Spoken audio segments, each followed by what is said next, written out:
Welcome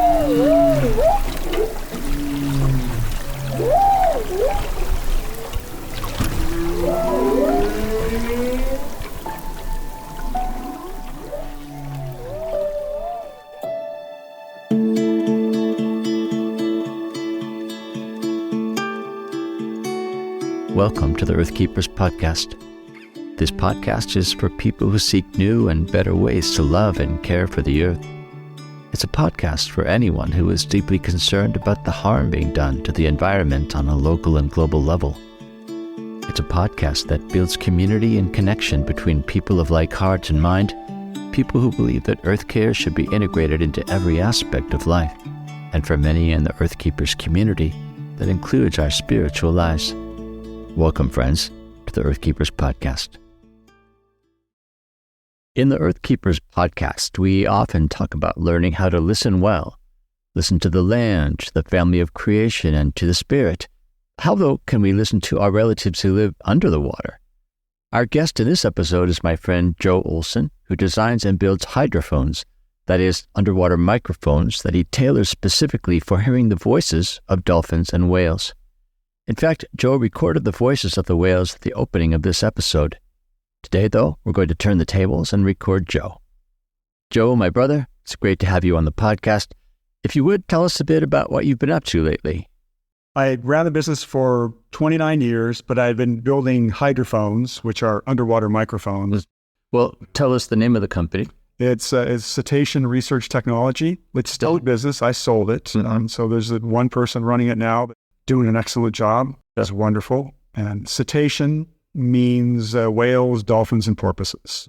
The creation of hydrophones has led you to some really interesting situations and adventures, I would call them, and gotten you involved in different stories, some of which we'll talk about. But maybe let me ask generally, how have you seen hydrophones make a difference for those who need to listen to the voices of cetaceans?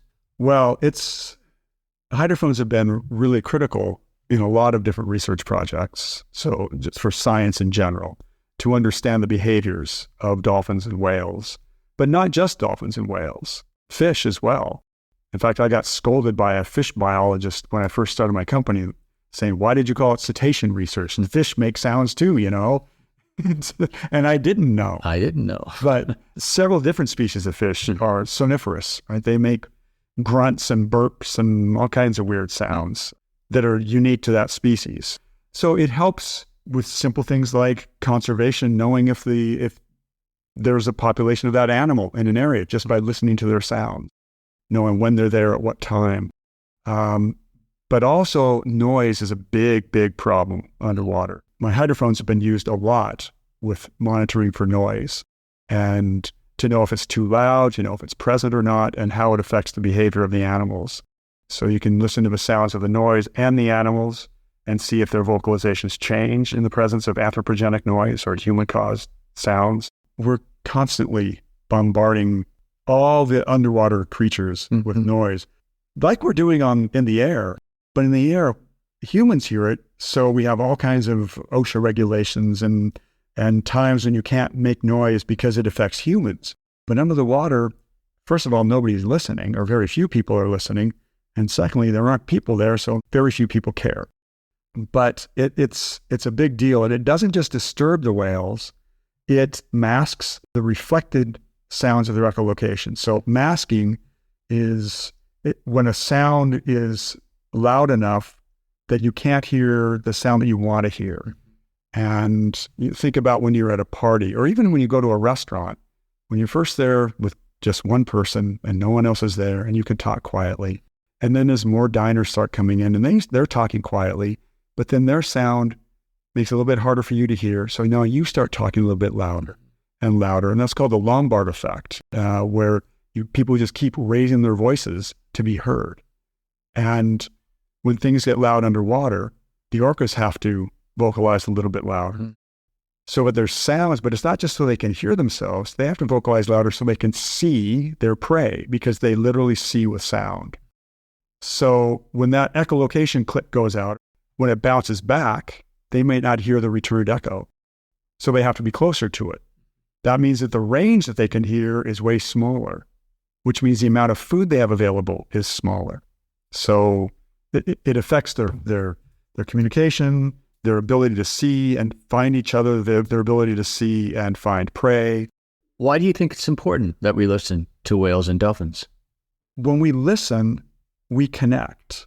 And more than seeing, because to me, sight, even though it's still a wave, it's passive. It hits us, right? But we create sound and we receive sound. And we can feel, not just with our ears, but even with our bodies, vibrations from sound. So there's something about sound that just, it really connects us bidirectionally in two ways.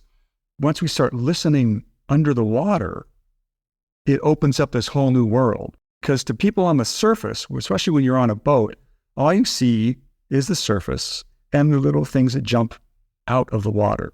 But as soon as you listen, now you're connected to everything below. When you listen underwater, then even if you don't see the animals, then you can hear them, right? And that just makes a more visceral connection. Yeah. Well, it reminds me of something you told me earlier. I believe it was in New Zealand, where a whale watching company wanted to order hydrophones in order to augment that visual experience. Is that the case? Well, yeah. So this was back in 1995 when I had first started my company. I had a hydrophone with me, and almost no whale watch boats had hydrophones at the time. So I went up to one and said, hey, I have a hydrophone. And they said, here, take a free whale watch trip. And then, yes, they started ordering hydrophones because they wanted that experience of listening. And now, I don't know if I could say most whale watch companies, but many of them have hydrophones because they understand that connection is really important. Yeah. Well, our organization, Circleward, the parent company to the podcast, we talk a lot about learning to listen to the created world. But this is quite literally learning how to listen with your ears. And I think that in some ways, when you talk about listening to the voices of cetaceans, really what you're doing in some ways is reducing that barrier between you and them. It's almost like personalizing these beings that we don't otherwise see except when they're breaching the water, right?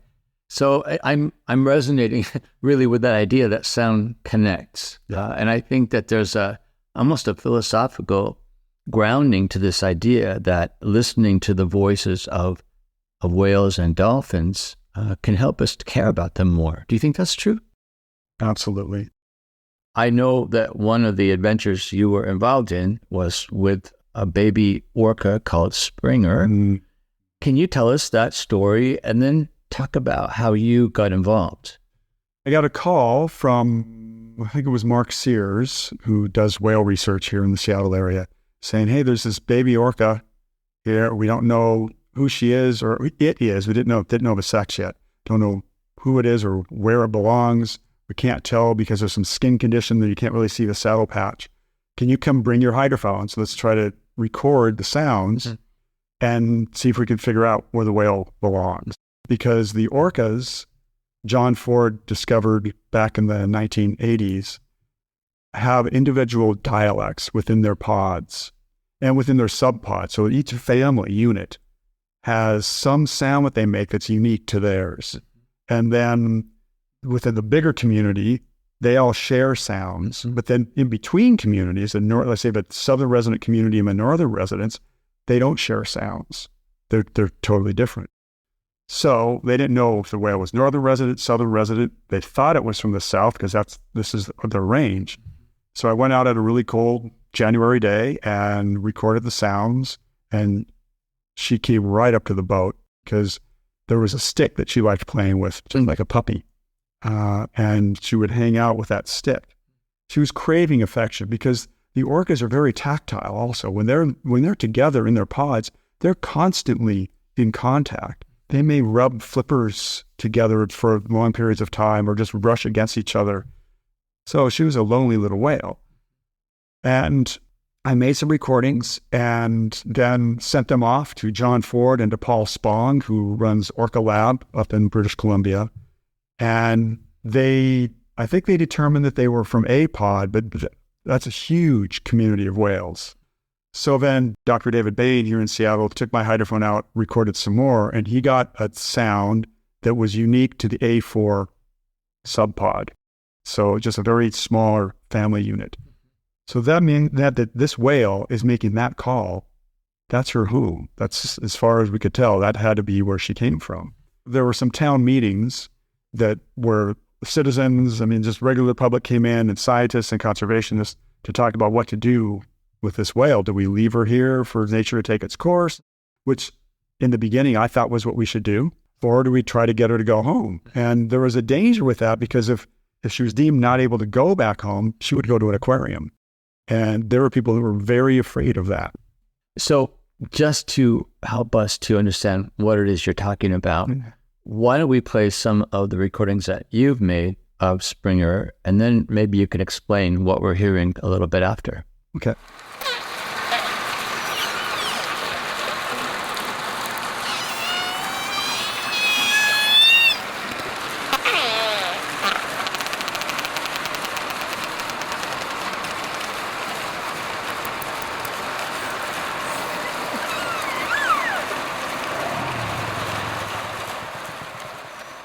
So in essence, because they were able to match some of the sound components the Springer was making with the unique sound language used by a specific pod further north, they were able to determine where it was that she needed to go. So what happened at that point?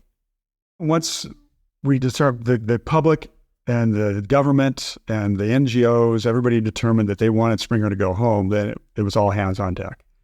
All the businesses around Seattle, everyone was volunteering to donate. Everybody wanted to donate whatever they could to help. Donate fish, donate a mattress to put her on to when they had to lift her out of the water. And she was brought to a net pen over in Manchester, across Puget Sound from Seattle, and given fish and medicine and dewormed. And after 1 month, I think it was only 1 month, she was so much healthier, way more active. Her skin was clearing up, and a local company donated a boat to bring her up to Canada, and she was put inside what's called a beluga box. It was just a box that aquariums use filled with water to transport belugas. She fit perfectly in there because she was only a 2-year-old orca, and put her on the boat, took her up to Don Chong Bay on Hanson Island in Vancouver, and within 24 hours, she was free. That night, her pod came by, and they vocalized. And then either later that evening or in the morning, they lifted the net and let her out. And she swam out. She just bolted out. And she swam right to them, but then they went one way and she went the other way. But then after a few hours, they kind of reacquainted, and she then was trailing them for a while, but eventually after a few days was right there with them. Now, as of last year, there was a 20th anniversary, she had at least 2 calves. Oh, right. She's totally integrated. She's a mother. Uh-huh. Yeah, very successful. Right. And to me, that whole episode with Springer just shows what people can do when we all work together and we care and we have a common goal.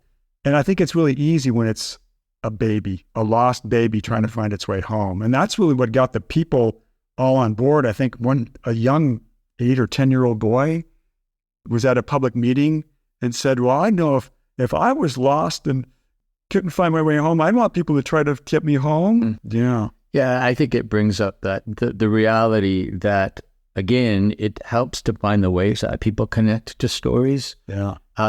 Even though they're probably more important stories, maybe more serious stories of whale decimation, what have you. Yes. But I think people connect to certain things, like they connect to the idea that whales are vocalizing and meaning things in their language, or in this case, a baby whale is in need, right, lost without its mother. Yeah, I think that that's really the power of the story. But I really agree with you as well that it's clearly a story of community action, and all the people involved were necessary for that story to have a good ending. Everybody was working for this whale. You know, what you just said is so true about these bigger overall problems, and this is one whale, and the thing is that one whale, now there's 3 whales, and everything we do now that affects the whole ecosystem still affects Springer and her calf. So it can still go back to that whale, to that connection that we have. And I think if we're able to do that more on a global level, even if it's imaginary, even if we don't know of the individual, there still are those individuals, right? They're still the ones that I think, at least they tug at my heartstring. Yeah. Well, the existence of these distinct languages or vocalization groups that helped Springer to be returned to her pod implies really that there is a culture going on, right? That there are shared behaviors, which by some definitions could be called distinctive culture. I teach culture, and when I do my introduction to culture courses, I try to help my students understand the difference between animals that have culture and animals that have kind of pre-programmed behavior. We call ants the social insects because a lot of what they do looks like what people would do in organized ways. But if you disrupt that behavior in any way, there's no adaptability among ants. Right. They're pre-programmed to act certain ways, and if they're not able to, then they perish. Versus, I actually use whales and whale vocalizations to show that whales are pre-programmed for culture. What goes into that space of culture in their lives is all learned. They learn it from their parents and from other whales. And so that might include language. Again, it might include, learning how to behave with other whales, learning how to behave with boats, that matter. So yeah, I find that they're a great way to help my students understand what culture is, right? That while we have the capacity for culture, we have to learn the things that fit into those places that we're ready to receive as our culture. I'm wondering if you could comment on that and whether you think that's true. Do cetaceans have culture? Oh, most definitely. Cetaceans have culture. In particular, the orcas. Orcas have very, very strong family bonds. And they pass down information because they pass down those vocalization styles from adult to child. They learn those vocalizations. But there are other things too, like knowing where to find the salmon, where they go to get their fish, and the fact that they only eat a certain kind of fish, or they focus on that. And that what we call the residents, they're the fish eaters predominantly, and the transients, which are now called Biggs killer whales or Biggs orcas, they eat marine mammals. And they live in the same area. They look the same, mostly, to the common eye, they look the same. But they eat totally different things. So now that's resource sharing. They overlap physically, but they eat different things, so they can still coexist. And they also have interesting behaviors, like fads. Sometimes the orcas here will carry, for a year, they'll all be seen carrying kelp on one of their pectoral flippers. And this is not an accident. They're like literally finding kelp and they're all carrying it in a certain place. Yes, yeah. Yes. Amazing. Yeah, yeah. And then there's the mourning that we've seen happen. There's a mourning that we saw when this orca, and this was made news worldwide. Her calf died, and she carried it on her rostrum for a month, all around.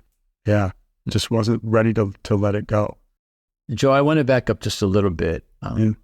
With our guests, we tend to want to know their stories. In other words, how did their passion for creation, for caring for whales in your case, how did that develop? What are some of the early roots of that?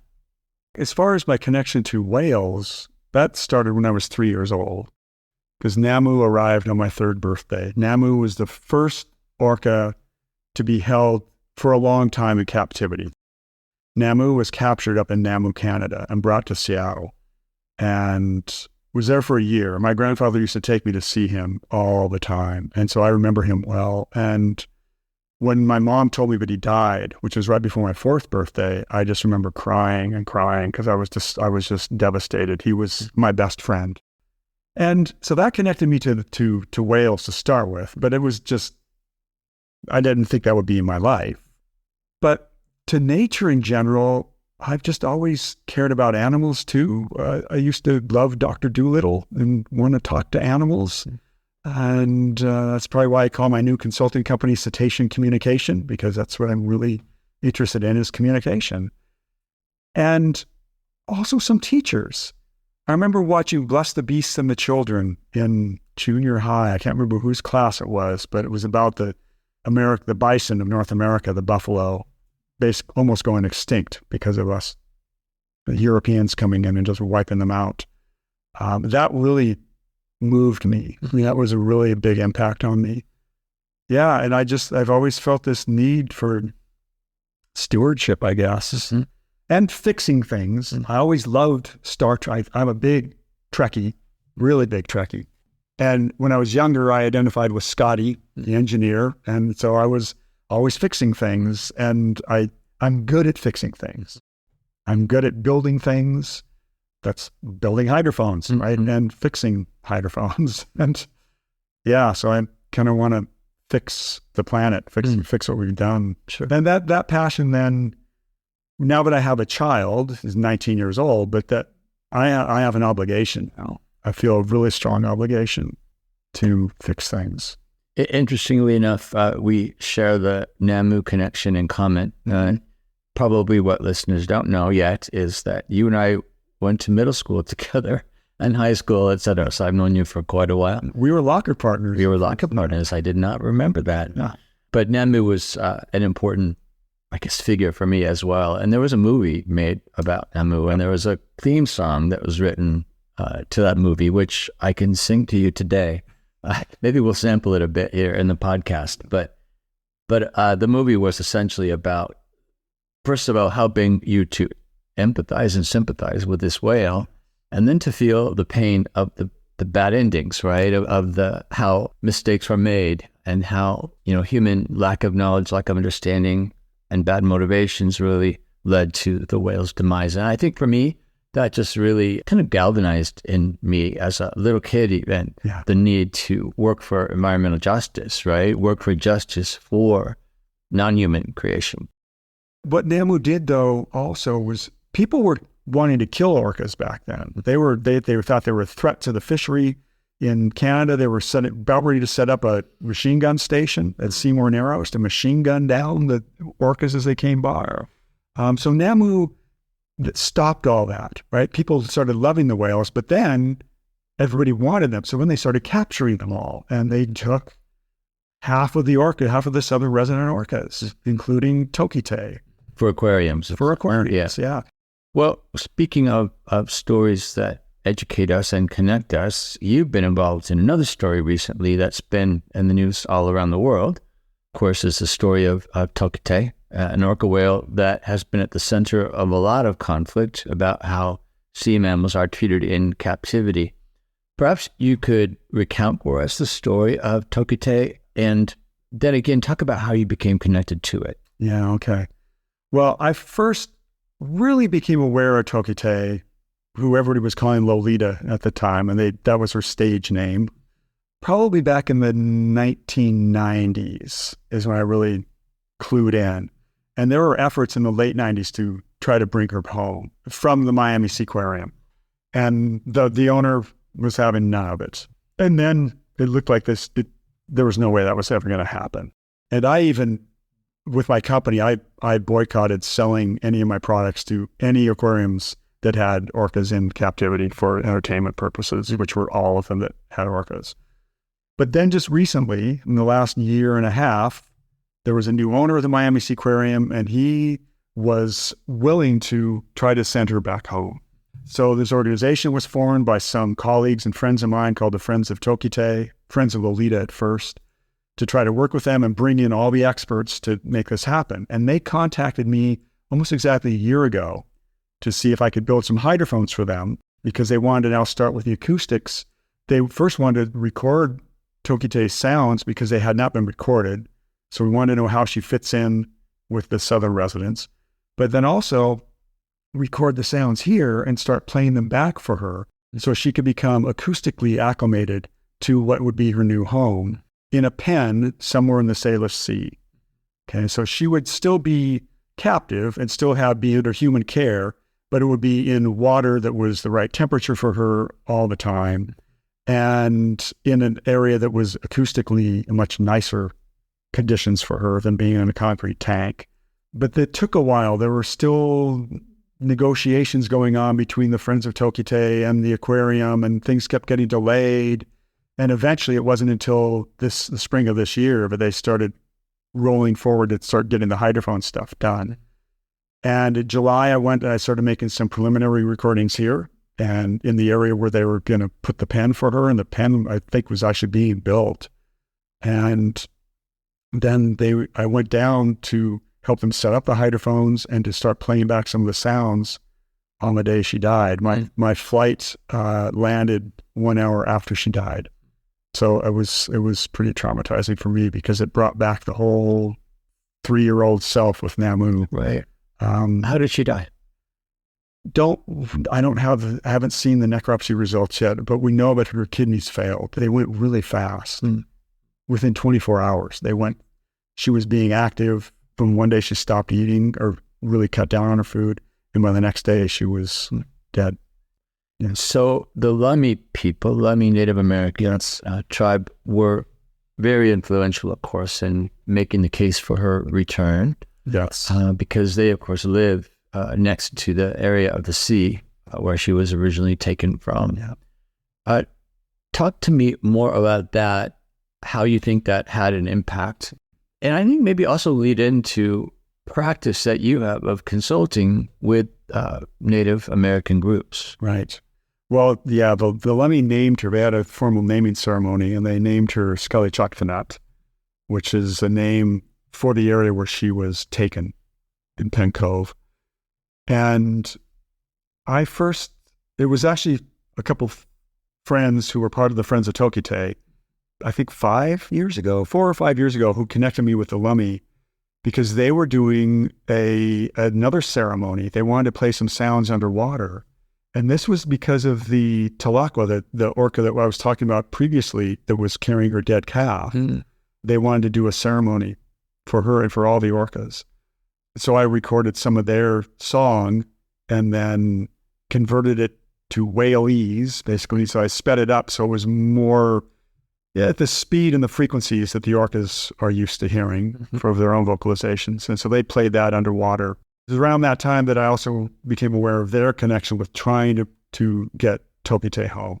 They had their totem pole journey. So they took a totem pole all the way from Seattle to Miami as part of this, part of their efforts to educate people and to pray to bring Tokite home.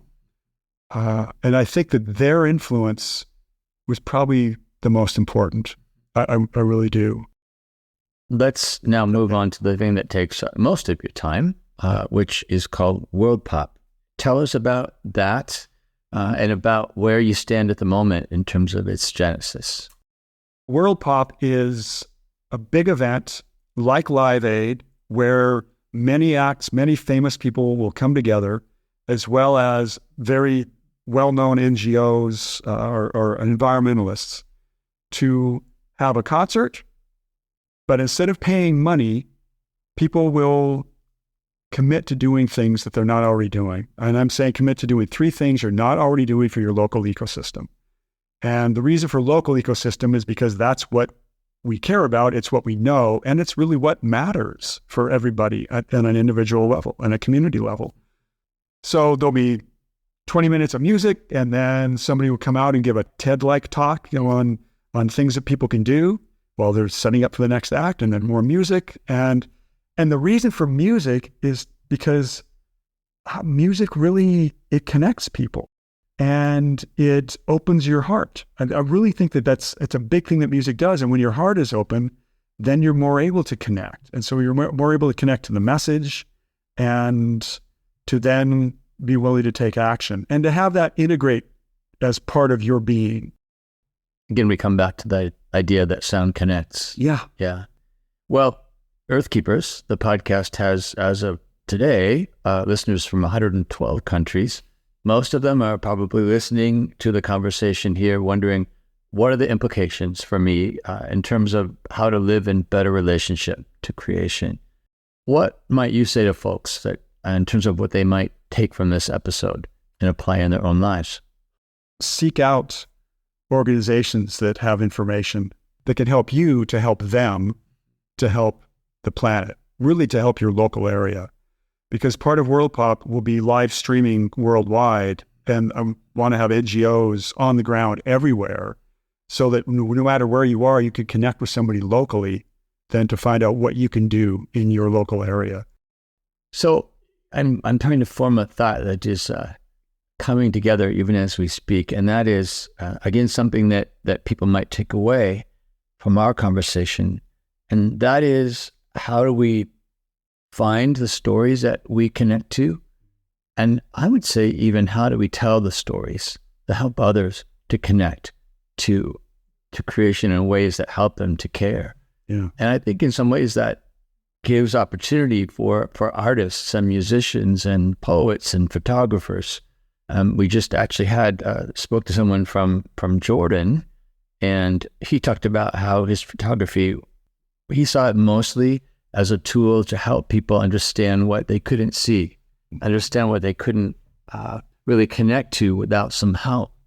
So I think that there's really a role for people to become storytellers, as it were. Mm-hmm. I think your role is also that of a storyteller, right? You're telling us a story. You tell a lot of stories wherever you go, but your hydrophones make some of the stories possible, right? It helps us to understand those points of connection that otherwise we would just have no idea are there.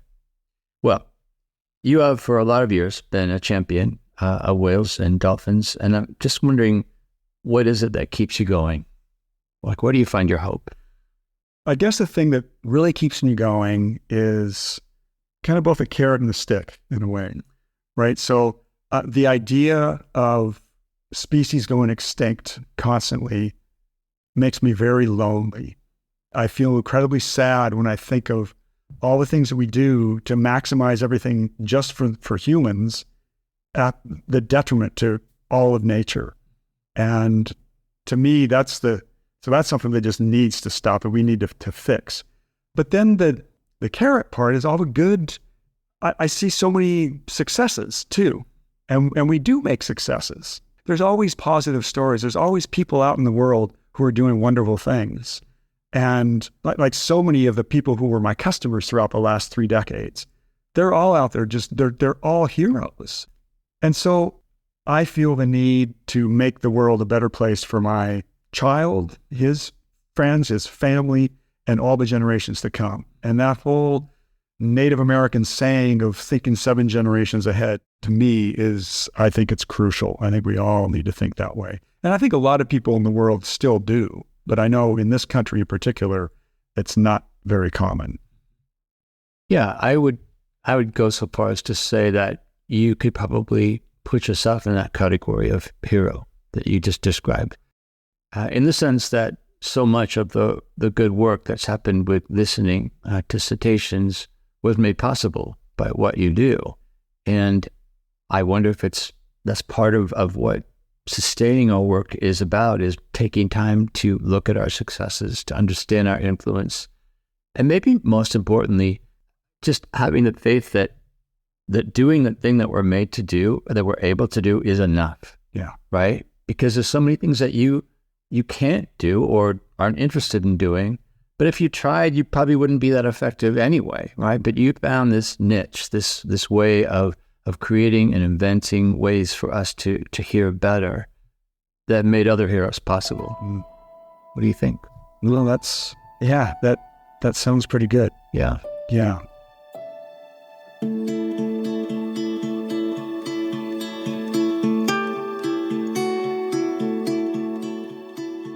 We've been talking with Joe Olson, designer of hydrophones and a passionate advocate for cetaceans. To learn more about Joe's work and to find more in-depth information about the stories we referenced, simply go to this episode's show notes on our website at earthkeepers.online. I'm Forrest Inslee, your podcast host. Our executive producer is James Avedon, and our producer is Dave Olfers. Colleen Megerly is our editor and researcher. Forrest Reed is the creator of our original music, and Jesselyn Gentry is our social media director. Thank you, friends, for listening, and please join us for our next conversation on the Earthkeepers podcast.